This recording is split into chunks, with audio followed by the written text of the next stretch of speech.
Good morning. Good morning. Thank you. Thank you, Dr. Malveaux. Try it one more time. Good morning. Such an exciting day. We have had a powerful panel before this, incredibly informative. And I'm pleased to introduce our keynote session. But before I get started, I do want to mention that if you look in your program, you'll see on the very back there are some hashtags that are there. They are the college hashtag, and then we also have one that's hashtag when we speak.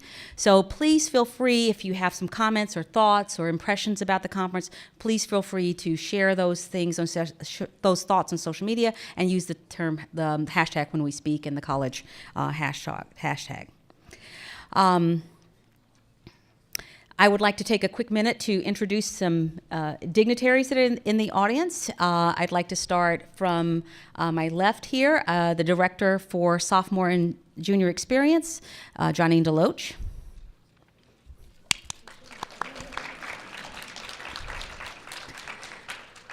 Associate Provost Danielle Liotto.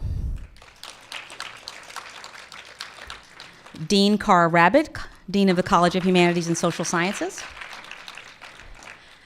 Robert Seal, Special Advisor for Strategic Initiatives, as well as Shelley Bannister, who is also a Special Advisor to the President for Strategic Initiatives. Make sure I got did I get every, yeah. It is truly my distinct honor to welcome you to the College of Humanities and Social Sciences 7th Annual Multidisciplinary Conference. The genesis of the conference was a desire to bring to the university community critical issues of the day analyzed through different disciplinary lenses.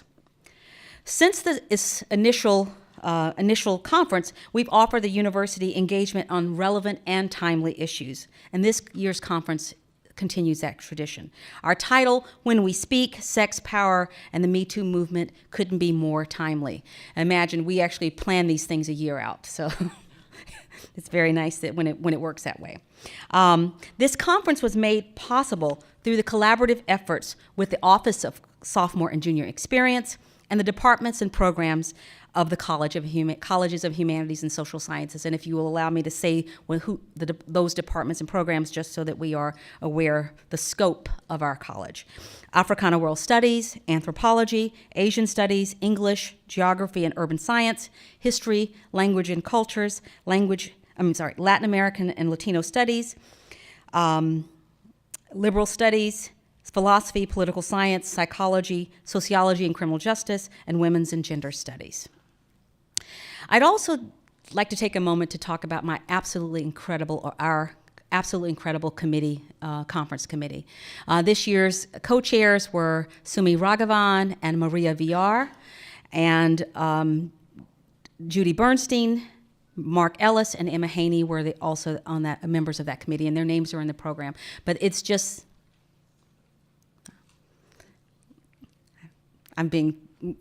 someone's giving me, and I'm totally missing that moment. And Dr. Gill, thank you. Thank you.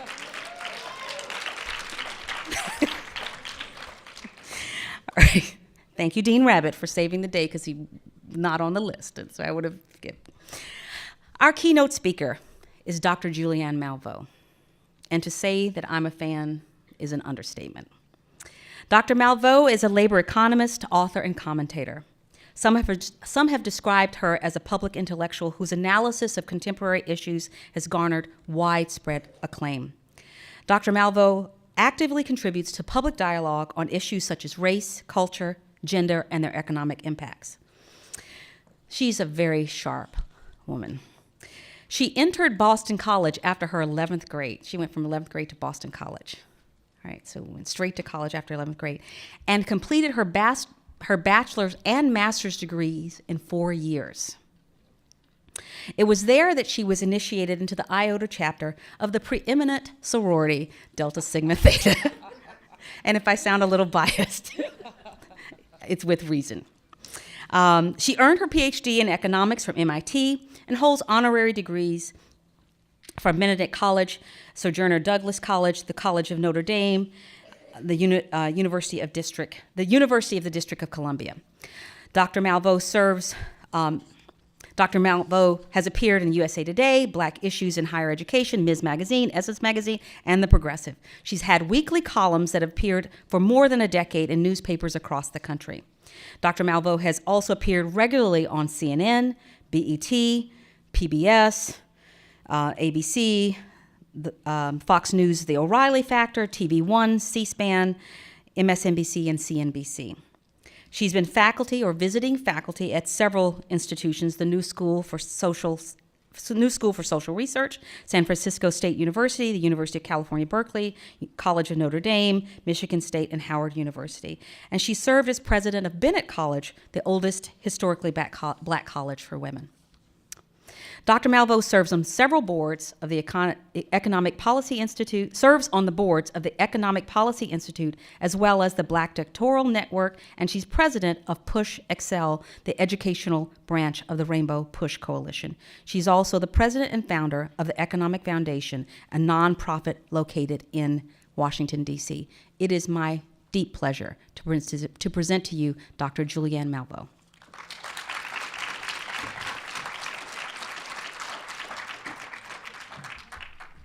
Well, let me repeat the greeting. Good morning, y'all.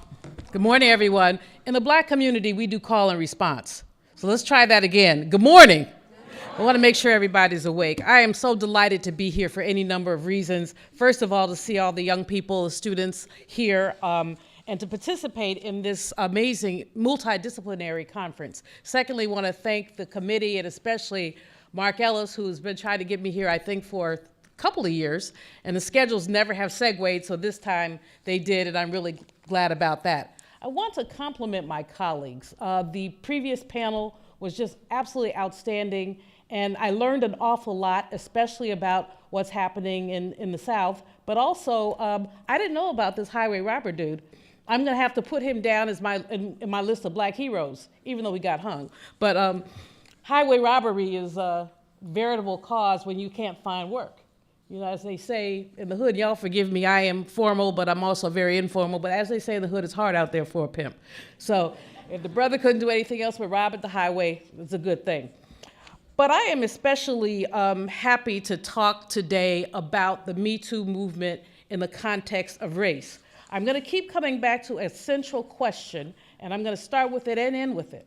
How can you dismantle or confront patriarchy without confronting racism? How can you challenge patriarchy without challenging racism when the two are intertwined? And this talk that I'm giving you now is turning into an essay, and the essay keeps changing because the context keeps changing. But then again, it really doesn't.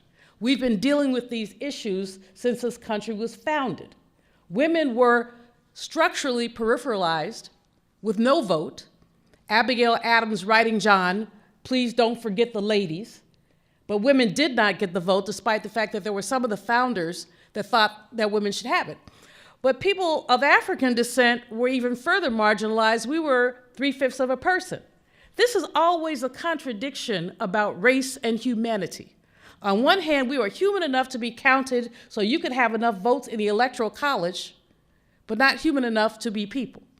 And when you add sex and sexuality to the mix, you get even further complications. Because how do you basically have intimate relations with someone that you don't consider a person? So at one hand, selling someone who on the other hand is the mother of your children. On one hand, if you will, oppressing someone, but on the other hand, seeking her out repeatedly. See, when you get Black people who look like me, this is the Me Too movement. A whole lot of people were doing whatever they felt like doing, whenever they felt like doing it. In our own family history, we actually have some evidence. We have 3 branches in our history from the great-great-grandmother 2 more back. 3 branches. 1, the children of the master. 2nd, the children of, they called the love of her life. And 3rd, the children of the man she called the husband of her old age. And so you can imagine family gatherings when all the families get together, which they always don't. I am occasionally not very friendlily called by one of my cousins, Dr. High and Mighty. And my response to her is always, well, cousin low and dirty, and how are you today? So My mom was like, you don't have to go if you don't want to go, if you're not going to be nice, whatever. But the fact is that we know that we have to look at the Me Too movement in the context, first of all, of living in a racist, patriarchal, capitalist society. All three of those things determine how we're dealing with this. So we can't just talk about Me Too. Me Too also raises questions about who gets voice in our country. Who do we pay attention to? When you turn on your television, who's there? When you look at your editorial pages, who's there? When you look at the United States Senate, who's there? And so one of my colleagues mentioned Tarana Burke, and it's important to mention her because what she talks about, she was the founder of Me Too in 2006, when she was talking to young Black women about the sexual violence they had experienced. And many of them could not give voice to it. So in a classroom setting, what she said to them was, tell your story if you can, but if you can't, just say, Me Too. That's how the movement got started. I would commend Alyssa Milano, the actress, because she was the first to acknowledge Tarana Burke. But there were other of the little Hollywood honeys who were perfectly content to expropriate this movement, as white women have all too often been perfectly content to do. Now, I'm not mad at white women, because I have to look at this in the context of a racist, patriarchal, capitalist society. And we look at it that way, what we understand is that white women are what? They're the mothers, daughters, sisters, and wives of the white men who are maintaining hegemony over our society. So when you look at it that way, it's very interesting that Kellyanne Conway went on television and said, think about your husbands, think about your fathers, think about your brothers. I had a conversation with a dear friend, a white woman who I went to graduate school with. I have two nephews, they're 35 and 30. And she said to me, what if this was one of your nephews? I said, see, my nephews were not raised like that. You would not find those young Black men in that position, not if they're related to me, if they want to keep their lives. Because we've had these conversations about gender and agency and what's okay and what's not okay. But patriarchy allows men, and not all men, but men in general, to have this boys will be boys conversation. And so that Brett Kavanaugh's behavior, frankly, was non-alarming.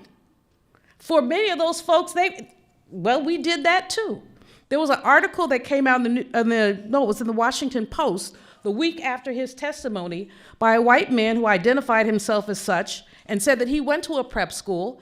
His article was titled, I Watched a Rape and Did Nothing. And he tells a story some 50 years ago of some boys getting a girl drunk and then taking turns. And some other boys who are not in the in crowd, so they didn't get a turn, watching through the window, being ashamed but doing nothing. And now, 50 years later, prompted by Brett Kavanaugh, he came up to say what he had to say. Let me stop here and have a footnote. I wrote a piece last week called I'm Gonna Have Me a Kavanaugh. As in a fit, I decided that, if he goes down in history as a Supreme Court justice, he should also go down as a symbol of white supremacy, of male supremacy. So whenever I get ready to yell at somebody inappropriately, I'm gonna say, I'm gonna have me a Kavanaugh, Or whenever somehow I decide I'm just going to interrupt people despite the fact that they're in the middle of a sentence, that would be called a Kavanaugh, And so, so y'all are very free to any time you just feel like getting hot, monkey, rude, just say, excuse me, y'all, that was just a Kavanaugh. We're not gonna do that anymore. But I just decided, that's, whatever. That's a footnote. Coming back. Patriarchy allows men to see themselves at the center of the universe and to see everyone else as peripheral. It also allows men to, as Dr. Martin Luther King said, thingify. The word thingify women. So the women are not people, they're things. Thus and therefore, your bachelor party includes strippers, and those strippers may be raped if they didn't think the money was right. Your jokes. At the military academies, men are called female genitalia when they don't step up. So how is it that you love women, you're married to them, you were given birth by one, but when your colleagues do not behave in a sufficiently brutal form, they're a female genitalia. How does female genitalia get to be a derisive term when you spend so much of your time looking for it?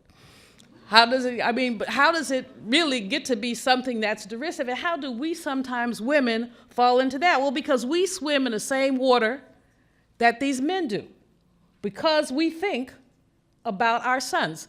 A long time ago, some of y'all weren't even born, actually. It was in the late 90s. I did an article for Ms. Magazine, and it was about how women approached literature. It was an interesting article. They did a survey to try to find out if we read cross-culturally. So asking black women, do you read things that are written by white women? Of course we do. We read everything. But asking white women if you read things by black women. And the answer was far less. And we also looked at Latina women, less so. But anyway, in the study, then the only women at that time, and this is late 90s, everybody reveres Alice Walker, as we should. As she is one of the most gentle and pointed spirits in our universe. I had the opportunity to interview her on Monday, and she read at the Black African American Museum on Tuesday night, and just, you just get like goosebumps when you hear her. But this was the only person in an era where you had your Terry McMillans and others, only person that could be identified. The survey itself was less interesting to me than the comments on the side. Now, as an economist, I don't want to see the comments on the side, but this just was fascinating. So I told them, so they shipped me I was in California, then they shipped me two boxes, real big boxes of the surveys. And I'm looking on the side, and the thing that interested me, because there were questions also about affirmative action, is that white women often talked about their husbands and sons in the context of economic issues. What about my son? Do you agree with that affirmative? Well, what about my son? Well, my husband lost his job. Let's look at structures, people, not looking at it personally, but also women, if we want to deal with feminist issues, let's look at it from the nexus of being women. But, I lost myself there, because guess what? 53% of white women voted for, I know I'm on a college campus, so I'm gonna try to keep it clean, that man. Okay, that was good. That was really good. The people who could have been considered Hillary Clinton's natural base, college-educated white women, 46% of them voted for that man. And then they turned around and want to have a women's march and put the hats on their heads. And some women, and this is the disrespect that black and white women have to get through, some women thought it was cute to put a pink pussy hat on Harriet Tubman's head in Harlem. And they seem to think that is not cute. That is unnecessary. That's out of order. What I'm saying is that if we are going to confront patriarchy, at some level, white women have got to confront their history and their complicity in the sexual violence against black women. I was so happy when Oprah Winfrey at the Oscars talked about Reese Taylor. Do y'all remember that moment? Let me tell you the story of Reese Taylor. Reese Taylor was a 23-year-old black woman who was coming home from church with an older black woman and her own child. They were in Abbeville, Alabama, and they were walking home. I don't remember whether it was 4 or 6 white boys, but it was a goodly number. It was more than one. Decided that she was so attractive that they just had to have her. They dragged her away from the people she was with, took her into the bushes, and repeatedly violated her. The older lady went to the police and said, this happened. People went to find her. They finally found her all disheveled and hurt in bushes. She could identify some of the men.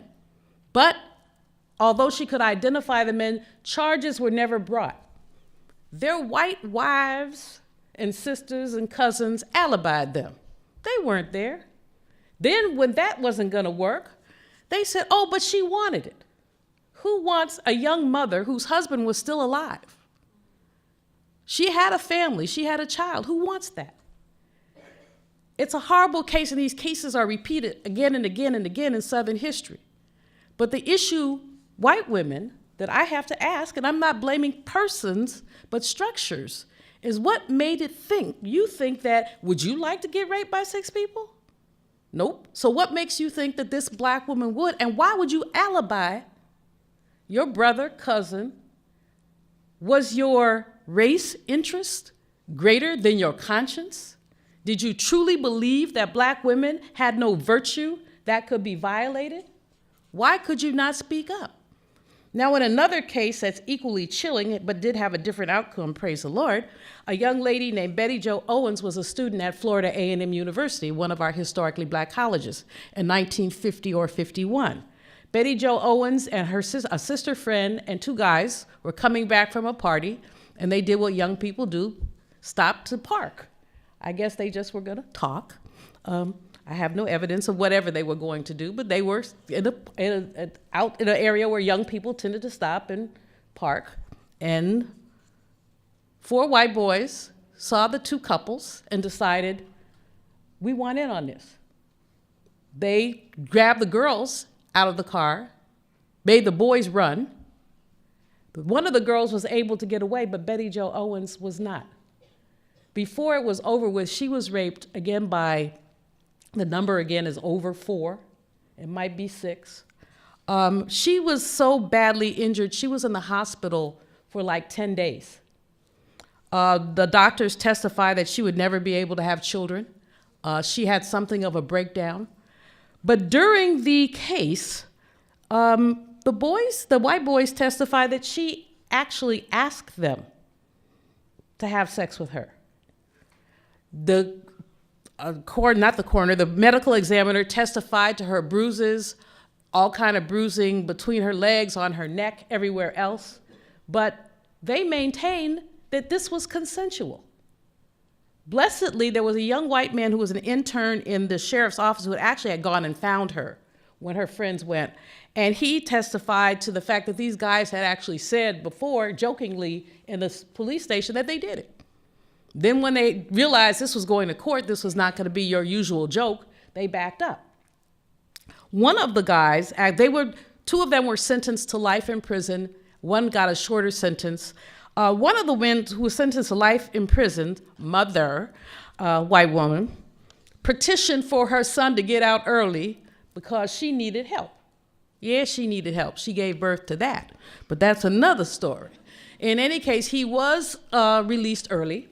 And he went to go and kill a woman named Jo Owens, just not the same Jo Owens. He had gotten it all twisted. He looked up a black woman named Jo Owens. He found one, and he killed her. But it wasn't the same woman. Now, why am I telling you this ancient history? Some of y'all think this is ancient history. But in 1972, Joanne Little, a black woman, was incarcerated, and she killed her jailer when he came into her jail cell and demanded oral sex. They were puzzled as to how she got off her handcuffs. Well, here's how she got off her handcuffs. The man went in there and took her handcuffs off so he could get the sex he wanted.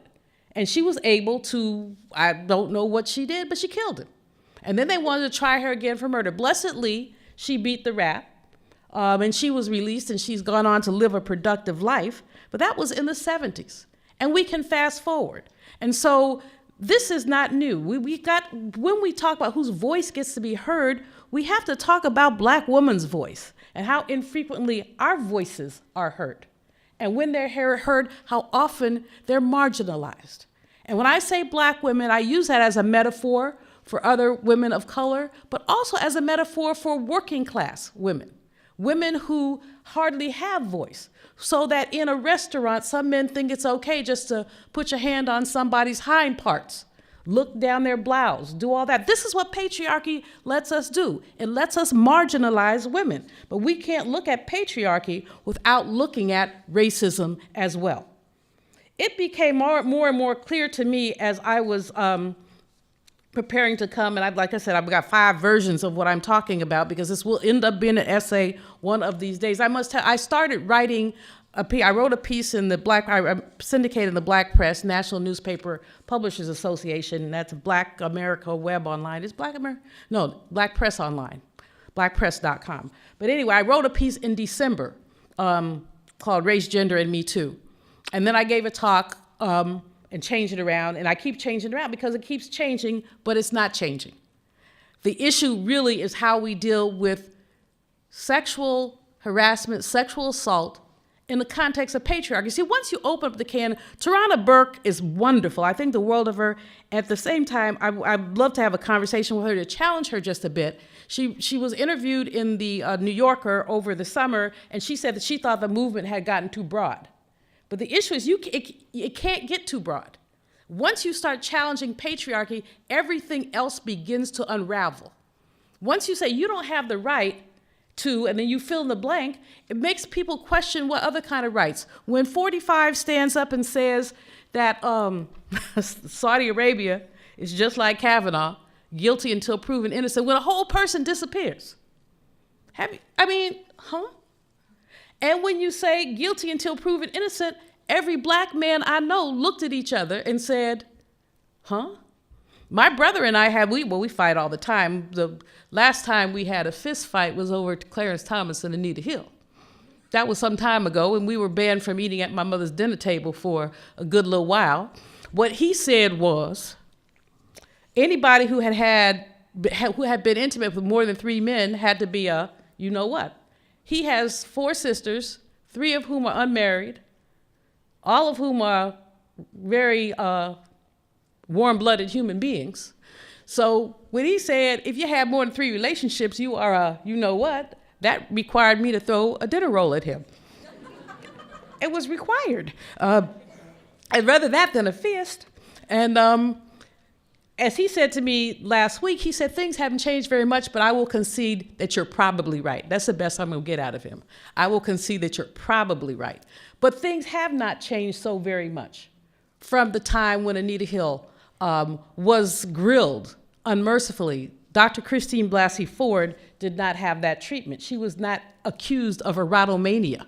She was just accused of having a bad memory, and maybe she mixed the guys up. She didn't know really who assaulted her. But you see, you can't really have it both ways. And that's what not only the Senate has tried to do, but basically all of us have tried to do in saying, when women say, but what about my brother? But what about my cousin? But what about my husband? What about them? If they were good people, they would not engage in this kind of behavior. But if we were all better people, we would talk about dismantling structures. And that's the work. That's the work, and that's the work we're not prepared to do. So the question again is, how can you start talking about sexual assault, sexual harassment, but then you end up talking about so much more than that. You end up talking about the very nature of patriarchy. Did you all know that the first sexual harassment case that was entered in case law, Meritor versus Vincent, Vincent versus Meritor Savings Bank, was brought by an African-American woman? Michelle Vincent had been an employee of a bank called Meritor Savings Bank for a period of several years. Her boss, an African-American man, extracted sex from her over a period of more than 2 years. Is estimated by her lawyers more than 50 times, and constantly threatened her, if you tell it, I'll fire you. Nobody will believe you.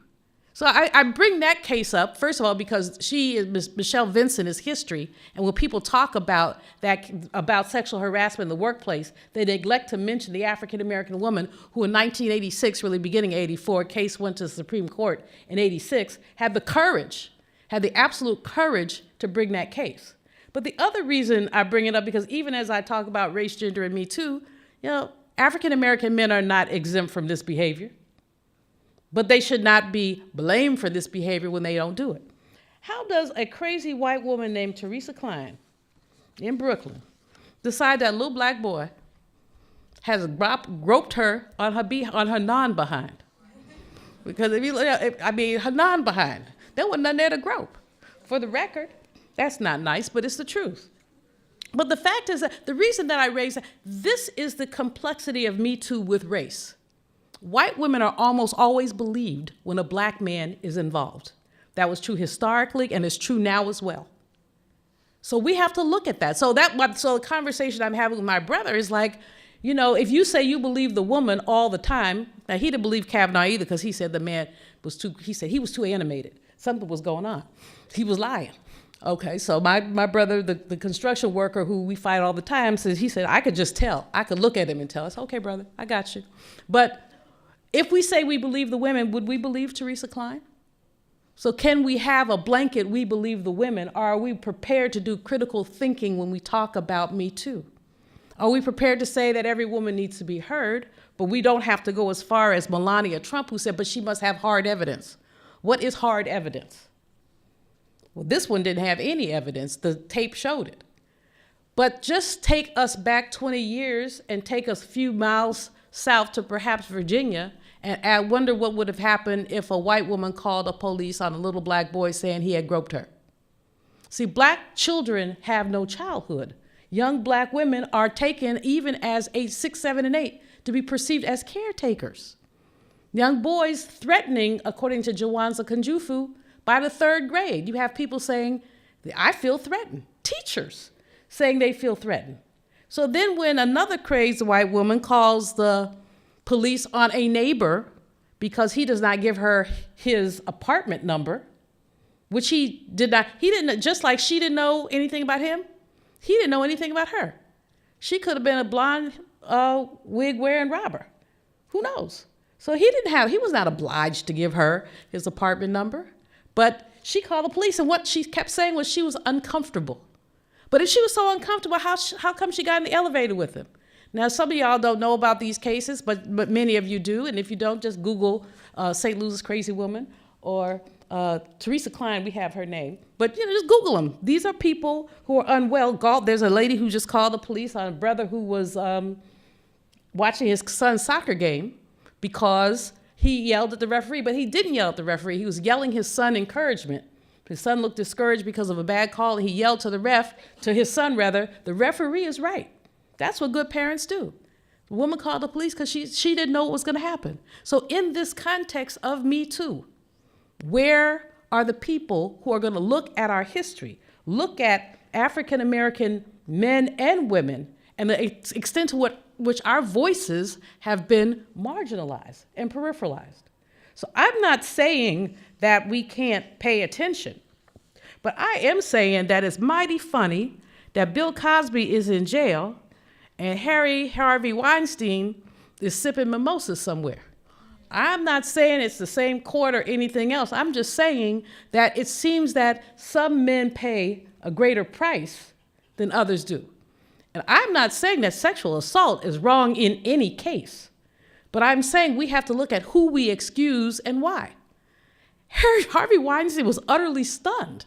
He literally was stunned that anyone would have the temerity to suggest that his boys will be boy behavior was anything but normal.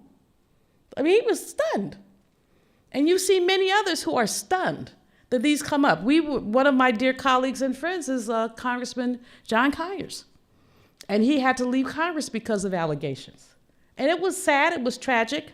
And as I say, he is a dear friend and a stalwart civil rights icon. And we wish he hadn't done it. But when you do it, there's a price to pay. And we have to make sure that everybody pays the price if we believe there's a price to pay. Or we can just go back to being the Wild Wild West and let everybody hit on anybody under any circumstances, because this is what boys do when boys will be boys. So we have to, when we look at patriarchy, we have to look at ways that we actively, not passively, but actively dismantle. Now, what does that mean to men? You know, power is not like peanuts. You don't say, would you please pass the power? Because I just like some. You don't expect men, especially white men in the 1%, not all, white men in the 1%, but the norms of the 1% trickle down to everyone else. So that when you see boys will be boys, you see this entitled behavior. You're not entitled, you're a blue collar guy. You don't have all that money, you're not paying people off. But somehow you think, well, they do it, I can do it too. And it becomes a part of our culture. And so we have to talk about cultural shifts, and cultural shifts are the hardest thing to do. We talk about all of this in an ideological standpoint, but then when the question becomes, what are you going to give up? People look around, what you mean?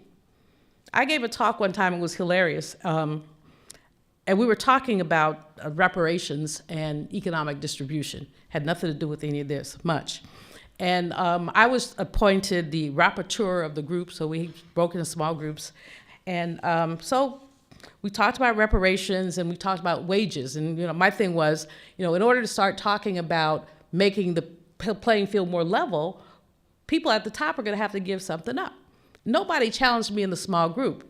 Then when we went to do the report back, and this sister, lovely sister, had a super sable on. I don't know why she was walking around with that, but it was bad, I admit it.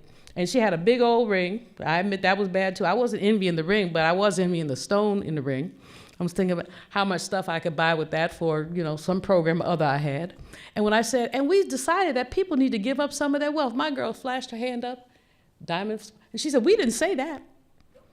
In other words, I'm not giving up any of mine. My girl, we didn't say that. Everybody looked and they said, well, there was some confusion. I said, no, I recall that I said it and nobody said it shouldn't go in the notes. But the fact is that whether you're African American, Latino, Asian, white, when we start talking about reslicing the pie, we're really talking about making people extraordinarily uncomfortable. We know that African American people don't have our fair share of the wealth and power. We know that people at the bottom, and let me just say something for a minute because it's real interesting. We talk a lot from an academic perspective about white skin privilege and the privilege of whiteness, but there's a hierarchy of privilege. You've got rich white privilege, 1%. You got white skin privilege without money. That lets you get in front of me in line. It doesn't mean you have more money than me. It just means you get to get in front of me in line. How does that change anybody's material condition? And then you have the people at the bottom. So there are a lot of white folks running around thinking they have privilege.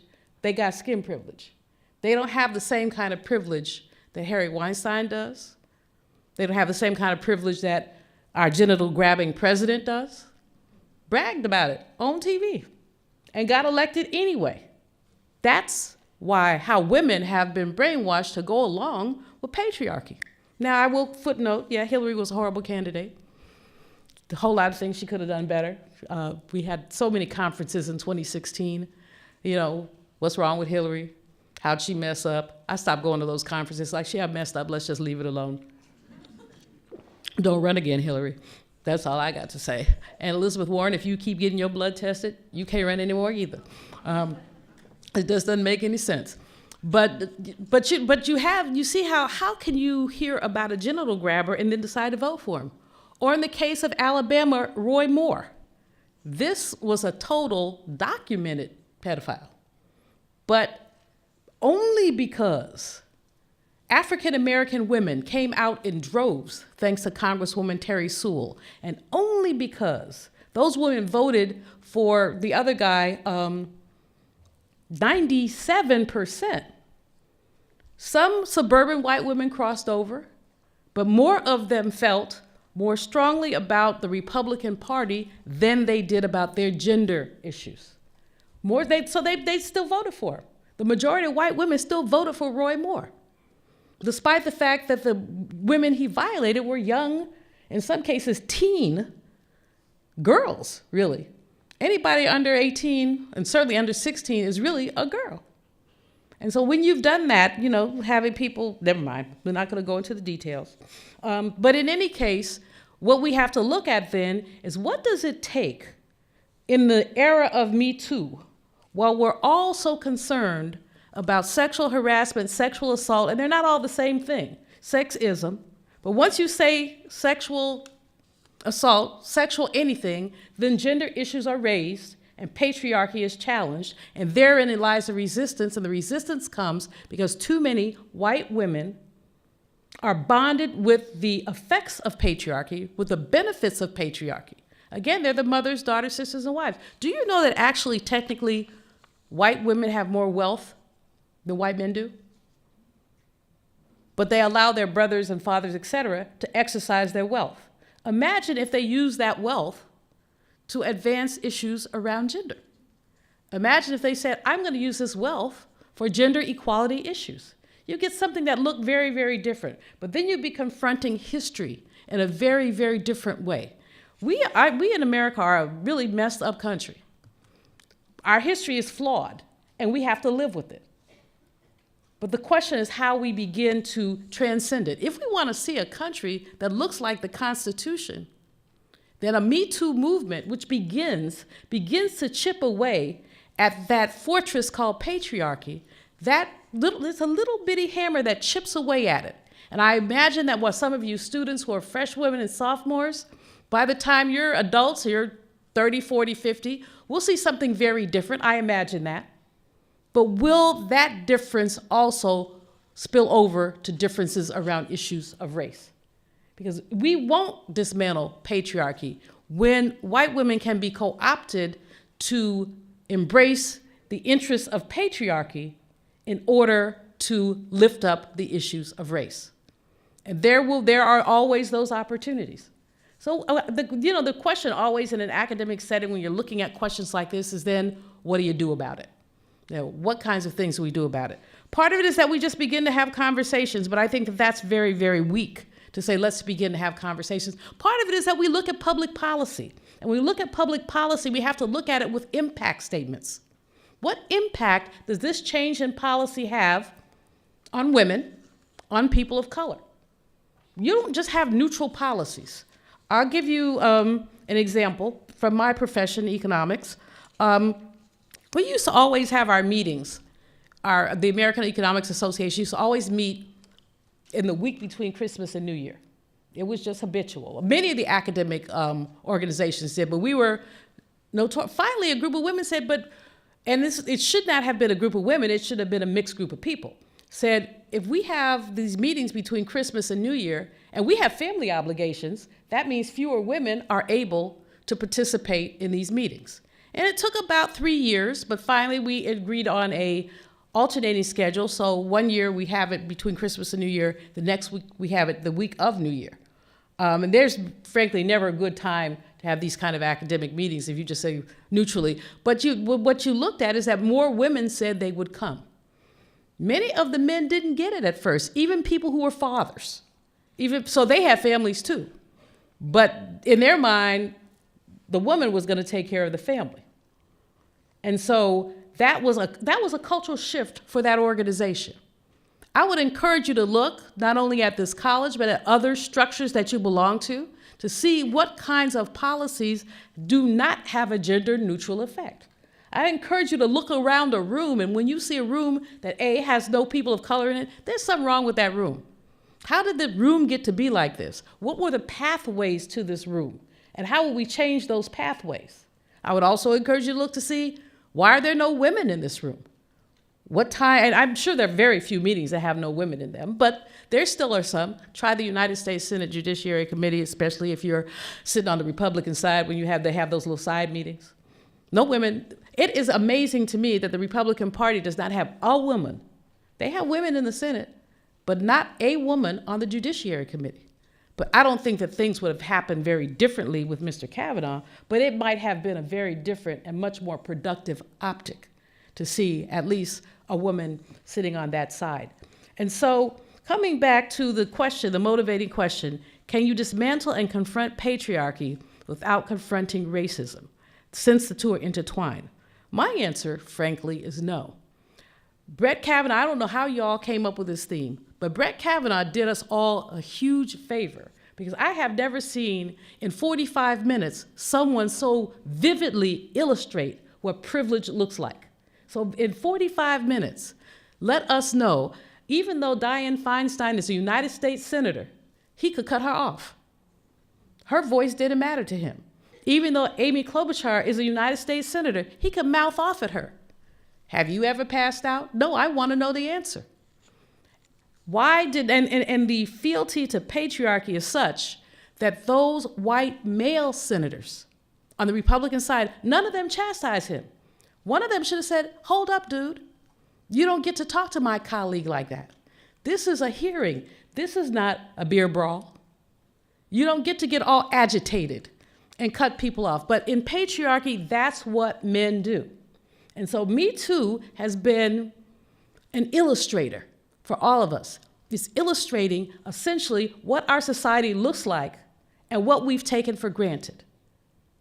The blessing in Me Too, for all of its myopia, for all of its appropriation, for all the inherent racism in a movement that does not lift up Black women's voices, women of color voices, marginalized women's voices. For all of that, the blessing of Me Too is it begins to have us look.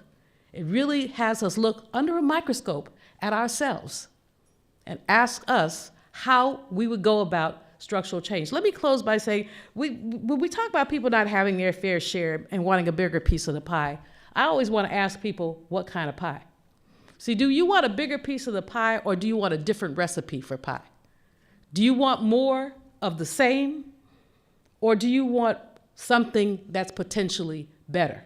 I'm not saying that men can't be men and women can't be women, but what's potentially better is a more egalitarian society, not only around gender issues, but around racial issues, around GBLTQ issues, and around so many other issues. And I want to thank my sister who raised the issue about the Indian laws and the whole GBLTQ, whether or not you could rape somebody if you didn't have certain genitals involved.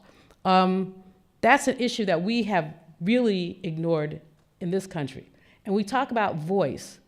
Women of color who are gay and transgender are among the most victimized because they are not believed, because it's believed that you can't even do anything to them. And so when you raise that issue, I sort of had a little jump there because I thought about the fact that this is something that we really need to deal with. But when we're dealing with equality, we really have to deal with equality for everybody. We can't just slice it up. It's got to be all equality.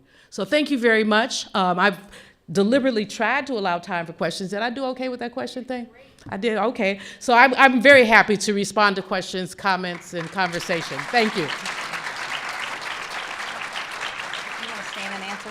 Yeah. Okay. So the way we're going to handle the question and answer session is that I'm going to recognize you. We have two faculty members who have wireless mics, and so I will recognize you. They will scoot over and get the mic in front of you, and then you answer. Please stand. And ask your question. Please make sure that because we want to get as many questions as we possibly can in, make sure that you focus on an actual question and get to it quickly. All right. Thank you. All right. So. And I'd love it if they would identify themselves. Oh, and please identify themselves. Their name, just like to share their name. And if you're major. a student or student major or faculty, whatever. Great. All right.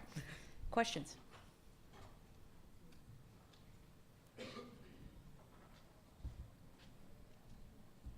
I can't believe y'all don't have no questions. Oh, there's somebody.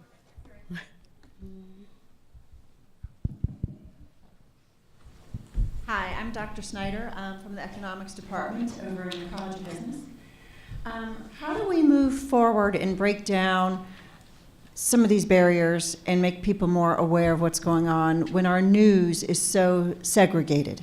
Ooh, that's a great question because our news is segregated. Ideologically, certainly, if you watch Fox News, you get a totally different story than if you watch CNN or MSNBC. And I think people have to challenge themselves. To step out. I watch Fox News about an hour a week, actually. But I do try to watch it. I've been on their air. I haven't been on their air recently, but I've been on their air. But I want to know what they're saying. Because if I don't know what they're saying, I can't really respond. And I think we just have to challenge ourselves to look at it. But all of us have busy lives and lots of time. And when you don't even have enough time to watch, Greenleaf, that I didn't get to watch last night, my favorite soap opera on the OWN network. But when you don't have time to watch what you want to watch, saying to challenge yourself is challenging. But the other thing is to read newspapers, not tweets. Tweets are not news. Tweets are interpretation. I still think, although the president and I would probably disagree, but I still think that the New York Times and the Washington Post do a fairly good job of covering the news and the issues. And I think the local press does a lot less well because they have fewer resources. And that's one of the things that's been happening is that the media has been constricted in terms of resources. So everybody is a reporter because everybody has a blog. And then everybody can take anything viral.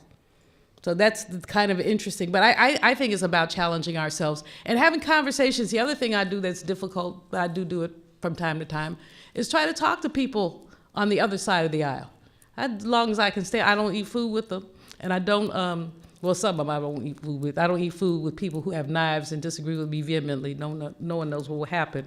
And I have one friend, actually, a Republican brother, who is running for the city council in D.C., and he constantly says to me, let's have a drink, let's go to the Trump Hotel. I said, brother, I would drink muddy water and sleep in a hollow log before I met you at the Trump Hotel. Now, there's a Starbucks 2 blocks up if you want to meet me there. But I do think it's important to have these kind of everybody can't agree with everybody. That's how our country has become so polarized. And then let me just say one more thing. If you elect a clown, expect a circus. Now, we're paying attention to the sideshow. While yesterday the cabinet met and they're talking about 5% cuts across the board. Now, this is the same administration that just pushed us into a $1.9 trillion deficit. So now we're broke, so now we need to cut Social Security. And if you're not paying attention, you're still focused on something else. And there's always something else, because there's this it's the use of diversion. So we have to really pay attention.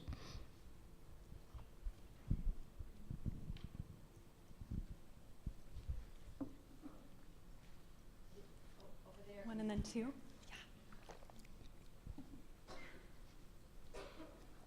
Adam, was that you? Hi, how are you? Hey, you need to stand up and you need to tell me who you are. My Thank bad. you. I'm a student. My name's Adam. I was just wondering, all these horrible cases that you were talking about, do you think that in this present time and day that, what's been going on, do you think that they have been dulled down, or you still think that it's just been horrible as it was back when all those things happened? We're not in the 1950s or 40s or 30s. We're not, no, I would hesitate to say that, but what we have seen as a result of this, not even this election cycle, but the election of President Barack Obama unleashed a racism in our country that had previously been tamped down. There were so many people who were so concerned that you had a black man in the highest office in the United States, the most important person really in the world, that you saw people really react in ways that were, I won't say out of character, but certainly were hidden. I don't expect to ever see another Recy Taylor, I pray. But at the same time, we saw Charlottesville. So I think that, again, I will tell you what bothers me about where we are now. I won't say I don't mind, but when old white people are racist, with all due respect to them, I figure they're gonna die soon. So no, if you're 90 and you're a racist, you really aren't bothering me. Just simmer with that, and it's okay. But if you're 25 and you're a racist, that bothers me. It's like, how are you 25 years old and a racist? But then again, if we go back and look at a racist, capitalist patriarchy, understand that contempt for black people is the way that people were able to do all the racism they did from 1916 until 1963 and beyond. Fewer and fewer people believe that, but it's woven into the way some people think. Some people truly do not think that black people and white people are equally smart. I mean, truly don't think that. And they will argue you down. And they will, I don't know if you saw Morgan Radford, the young African-American woman, she's fairly fair-skinned, who's on NBC News. She shows up on the Today Show and on MS. Really lovely. I know her parents, and she's just a lovely young woman. And she interviewed one of those alt-right racists, and who actually said to her face, well, if you're intelligent, it's only because you have white blood in you. This man said this on camera, and he had no shame or embarrassment or anything else. And you still have people who believe that. But if you know them, and many of you do, and some they may be your families, argue with them, counter them, challenge them to think. Because there's so much evidence to the contrary, but that's what makes them comfortable. And the other piece of that is we have to make sure that there are economic opportunities for everybody. Many of the working class white men in particular who have exhibited racial ideas are really exhibiting, is there enough for me ideas. See, if you used to have everything and now you have less, and you think that it's immigrant people or black people or someone who has taken your job as if it came with your name on it, then you're going to be angry at those people. And one of the things that we're challenged to do with our capitalist structure is to generate more jobs at better pay. You know, we've got more jobs now. We have an unemployment rate of 3.7%, but wages have been flat. And a whole lot of folks are angry about that. They're looking for scapegoats, and the scapegoats are the immigrants, the others. And so that's a challenge for public policy. Hi, my name is So-Yeon Rim. I'm faculty in the psychology department, and I agree with you that, you know, the challenge for us and maybe our collective goal should be to dismantle the system, right, and to go for, you know, to aim for structural change. And I think you addressed it somewhat just now in your response, but we have a lot of young people here. If you can kind of address or speak to some maybe concrete things we can walk away with in terms of concrete actions that they can take, because I think a lot of times young people, it seems like a kind of lofty thing. How can I change the system? How can I create structural change? So if you can just point to a few concrete courses of action that young people can take to kind of walk toward this goal together, that would be great. Cool. Thank you. That's a really good question. It's interesting. I was having a conversation with a colleague last evening. He is just stepping down from a black college presidency for a number of reasons. Which, anyway, administrators in the room can relate. But one of the things he said, I think we baby boomers have to just move out the way and let the X's and Y's do it, because we've messed up so much stuff in the X's and Y's. But too many of the X's and Y's and Z's don't vote because you think the system doesn't work. The first thing you can do is vote. The first thing you can do really is vote. And that's really concrete and it's really important. And even if you don't win, you can vote. Number two, run for office. Run for school board or something like that. And don't run, and find yourself a posse of young people who think like you, who have your back. So that when you run, you got folks who are going to help you, who are going to surround you. People talk about how much money it takes, but it also takes time. And the thing you have that nobody can take from you is your vote. So I think voting is, if there's nothing else to walk away with, we have an election on November 6th. No candidate is perfect. I mean, earlier I said something ugly about Hillary, which I just think she had the worst campaign, but that's neither here nor there. The fact is that politicians are imperfect people. So don't kick a politician to the curb because they were wrong on one thing. If I could get political in New Jersey, well, anyway, I'm a Democrat. I'm what they call a yellow dog Democrat. Yeah, if the Democrat was a yellow dog, I was going to vote for him. I mean, there are Republicans with sense. I know one or two. But I would just say that you have a very flawed candidate in your Senate race who will be better on public policy and health care and education and a number of other things than the other person. So just think about that. I don't tell people how to vote. I'm probably going to get in trouble. They might not even give me a ride back to the train station after I came in here and talked politics. That happened to me one time. The people didn't give me a ride back. They said, take a taxi. So all right. But in any case, you can vote and you can be a discerning voter, which means look at do not expect perfection. That's what the millennials once Bernie lost, and yeah, there were some dirty tricks played. But hell, Bernie wasn't even a Democrat, so how was he asking? Anyway, millennials like, I'm not gonna vote for Hillary. So I'll tell you a messed up story. So one of my baby girls actually cussed me out at the Democratic convention. She was mad. She said, all you old women wanted Hillary and now you're gonna get Trump. And I said, well, you cheated Bernie, you're gonna get Trump. All right, whatever.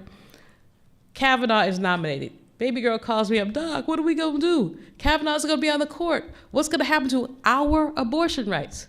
I said, baby girl, I'm over 60. I don't have abortion rights. So, that's what you should have thought about when you decided not to vote. When you don't vote, you're not participating. And when you're not participating, you get what you get. What we're living through now is elections have consequences. When the Department of Education already took a 9% cut, now they're being asked to take another 5% cut. How many of y'all have Pell Grants? Don't raise your hand. I know it's probably at least half of you, because most working class folks have Pell Grants, and it doesn't cover what it was supposed to cover. When they first started, it covered essentially tuition, and your room and board would be your loan. Now it covers a portion of your tuition. So just think about those things when you're voting. And as I said, run for office yourself and work with other young people and other people around issues that are important. Don't try to do everything, but find an issue: affordable housing, civil rights, voting rights, education. Find an issue and choose to focus hard and heavy on that. I hope that all of you at least are voters. I mean, I'm passionate about, but I can't understand how anybody doesn't vote. I mean, even if you just go, no, I just don't understand it. But I do understand that many people and many young people think the system is broken. And it's broken because we're not willing to work on fixing it. Hi, my name is Jennifer Fiore. I'm an English writing major. And I have a question, but it needs a little bit of context. A lot of what you said actually keys into two events that happened on the William Paterson campus in the last 5 years. If any black students want to correct me on anything I get wrong, please take the mic. 4 young men were accused of assault. They were expelled, they were black, they were found innocent, and they were not allowed back into the school. 2 years later, a young black woman came forward with rape allegations. Her case was mishandled, and she ended up committing suicide. So both of these cases show what you pointed out, is that black young men are guilty, regardless of whether or not their innocence is proven, and black young women are ignored. So what I would like from you is if you have any advice for the administration on how they can better handle their black student body. Because the students came forward to town halls, they spoke out on the internet, they gave great testimonials of my black body over and over again. And I only heard about these things as a tiny white girl because I showed up every now and then when I could. How can the school show up more when I can't? Thank you.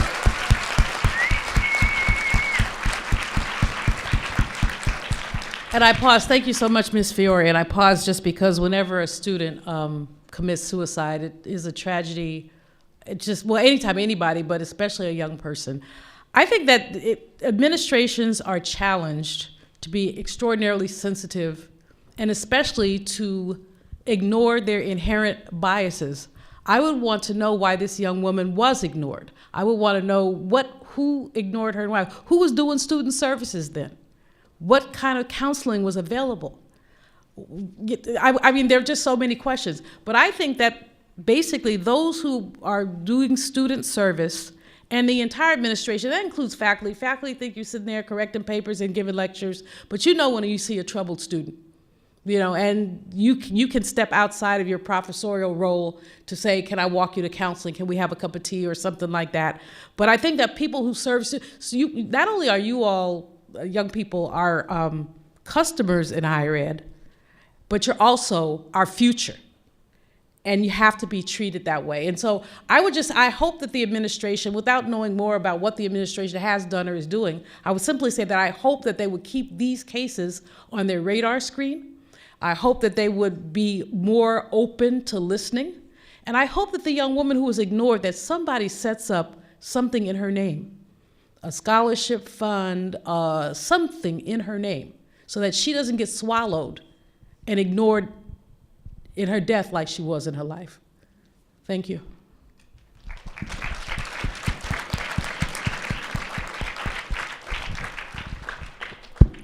And one more thing, white folks have to stand up for black folks. Just white folks, so I appreciate you standing up. When there are rallies, it just can't be a black thing. Humanity is not a racial thing. Humanity is a human thing. Yes. Hi, I'm Stephanie. Hi, Stephanie. Yes, I'm from Public Health and Social Justice. I just want to say that I think when you become a teacher or a professor, I think you need to get involved more with students. Because as she talked about the young girl the other day, even at Passaic, my next college, I was in the DMV the other day and I hear this girl talking that this girl was in her class and she was troubled. She was going towards the professor, asking certain questions. And sometimes as a professor, a student come to you and they say something, they are troubled, maybe because you're not a psychology or you don't do counseling. You was like, I can't answer or whatever it is. And here is these two persons standing DMV and just cursing. I know that professor because I was a PTK member there. And she's like, I could hear her asking the professor certain question and he wouldn't answer. But as soon as she leave the room, the professor would stood there talking with the next student. She's been asking me questions that she's not even. Why don't you report it if you can't answer her? She jumped off the bridge in Paterson. That was the same student you are seeing there. She was seeking for help. She didn't go to counseling, but she was going to a teacher that she feel comfortable to. So not because you may not study psychology or whatever, somebody come to you, doesn't matter what color or whatever it is. Don't ignore her. I can't respond to that. I would simply say, amen, sister. But I would make a recommendation, or just sort of put it out there. Many faculty people, if you're a professor of engineering, you don't know how to deal with people. By and large, I'm stereotyping engineers, but there are some disciplines that do not endear themselves to talking to people, except for mathematicians are perfectly lousy at human relations by and large. Economists ain't that much better. I've got my economist friend in the back, but yeah, we're kind of weird too. But it would be useful in a faculty institute. I see you have these 2 strategic advisors to the president. When these kind of things come, it would be interesting if even for half an hour in a faculty institute, I know most campuses have them every fall or whatever when people come back, to deal with the issues of student advisement and troubling. Maybe to have the dean or provost of student services there just to say a few things and make sure that faculty know what resources are available. You do not want somebody who does not know how to counsel or talk to people to try to offer counseling. But what they can offer is, I think that maybe so-and-so in this department can help you. And or drop a dime real quick to a department, say you may want to take a look at this student. A campus is a community, and it's only as strong as the person, the weakest person. And so when someone chooses to end their life because no one heard them, that's an indictment on a community, and there are things that can be done about it. Thank you, and thank you for sharing. And Dr. Malveaux, I'd like to say just that there are many stakeholders in this audience that are very much engaged in dialogue and engagement and strategic planning around the issues on campus, so that I think it's important to state, because if we don't respond, if there isn't a university level response, we get the impression that nothing is being done, and that's absolutely the furthest thing from the case. There is an active engagement and on all of these issues. So I can guarantee I'm looking at the faces of the folks who are part of that dialogue. There's time for one last question related to perhaps the topic, the race, power, and Metoo, in addition to the ones that we've talked before. One here. Faster than me.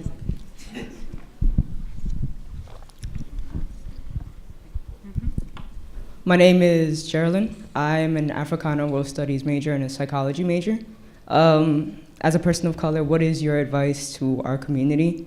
I feel like our community is kind of dismantled in a way, and I wanted your honest advice on how we can unite as people of color in order to move on and fend for ourselves, basically.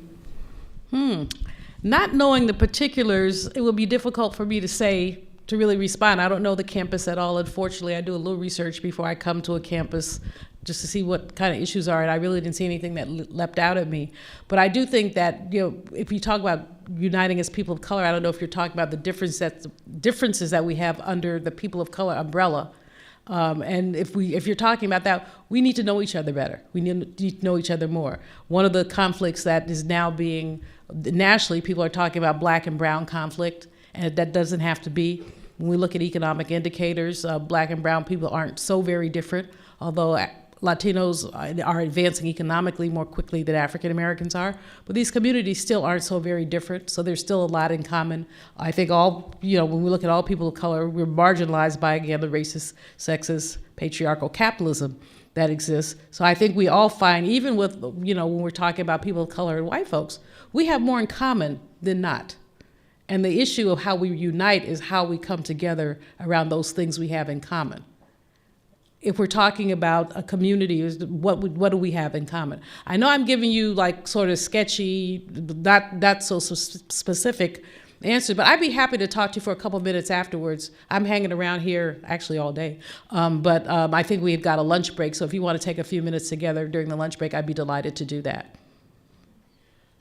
Oh, I'm not calling on people, somebody else is. Do you have a very quick question? Okay.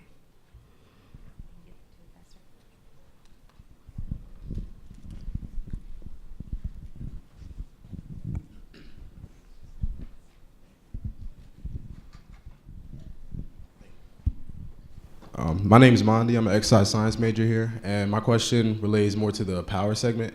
So I just want to know if you think whenever we do elect a female president, like if you think that'll bring about a change in society and as far as like how women are treated and viewed, or if it's going to be more of the same. Because I feel like everybody talks about how we should vote for Hillary just because she's a female, but I just want to know if you think that would have actually brought a change in society. You know? Okay, great question. And the answer is probably not in a minute, but let me back up. I wrote a book in 2016 called Are We Better Off? The subtitle was Race, Obama, and Public Policy.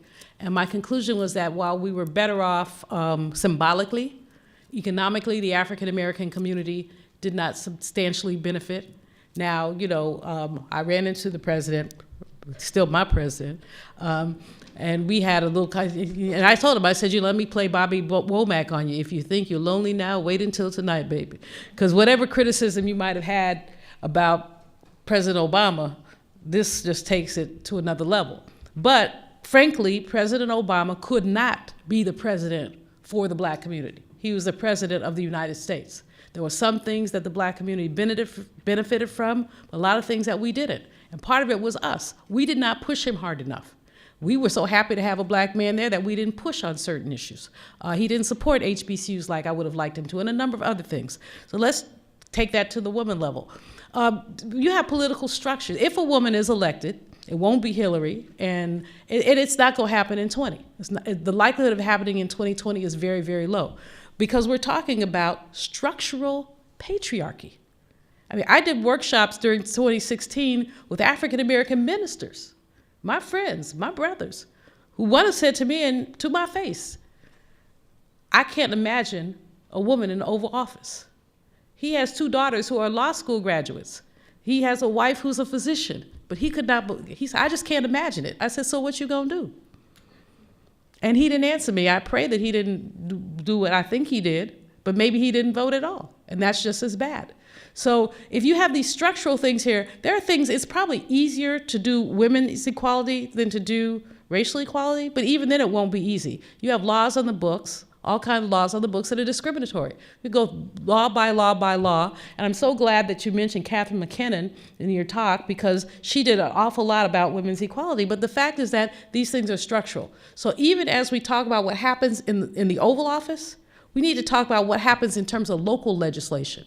Looking at what's going on in state legislation, things like that. So I don't think it would substantially change overnight. I think that all of it is it's work and it's a process. That's a great question. Thank you. Thank you all. Dr. Malveaux, thank you for your insights. Your engagement with us was wonderful. I enjoyed it and refreshing. Thank you all, and hope that you all will be able to stay for the 2 o'clock session. I'll come back later.